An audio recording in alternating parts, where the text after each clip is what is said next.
Hi hello எல்லாருக்கும் வணக்கம். இன்னைக்கு கொஞ்சம் இன்ட்ரெஸ்டிங்கான ஒரு வீடியோ பார்ப்போம். ஓகேவா? ரொம்பன்னு சொல்லி போர் அடிக்கக்கூடாதுல்ல உங்களை, அதனால தான். ஆக்சுவலாக இப்போ நான் ஒரு ப்ராடக்ட் தான் ஒன்று காமிக்க போகிறேன். ஓகேவா? என்ன அப்படின்னா இதுதான். இது என்னன்னு உங்களுக்கு எதுவும் ஐடியா இருக்கா? இது வந்து 3D பிரிண்டரில் மேக் பண்ணுற ஒரு ப்ராடக்ட். இது வந்து ஆன்லைனில் தான் வாங்கினேன். ஆக்சுவலாக இது வந்து டெஸ்க் ஆர்கனைசர். அப்படின்னா இதில் என்ன பண்ணலாம்னா பென் ஸ்டாண்டு. ஓகேவா? இந்த ஆரோ இருக்குல்ல, இந்த இடத்துக்கிட்ட ஒரு பெண்ணை ஹோல்டு பண்ணிக்கலாம். அப்புறம் இந்த பேக் சைடில் ஒரு பெண்ணை ஹோல்டு பண்ணிக்கலாம். ஸோ 2 பேனா வந்து இதை ஹோல்டு பண்ணிக்கலாம். ஒரு ஒரு டெஸ்கில் இருக்கும்போது ஒரு அட்ராக்டிவாக இருக்குங்கிறதுக்காக இதை வாங்கினேன். என்ன ஒரு பிரச்சனைனா கொத்துன்னு கீழே விழுந்துடும்.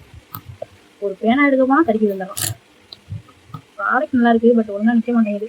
ஏன்டா வாங்கினு இருக்கு. ரிட்டர்ன் போட முடியல, வேறு வழி இல்லை. அதனால இதை நம்ம வச்சுக்க வேண்டியதான். நம்ம சேனலை மறக்காமல் சப்ஸ்கிரைப் பண்ணிக்கோங்க.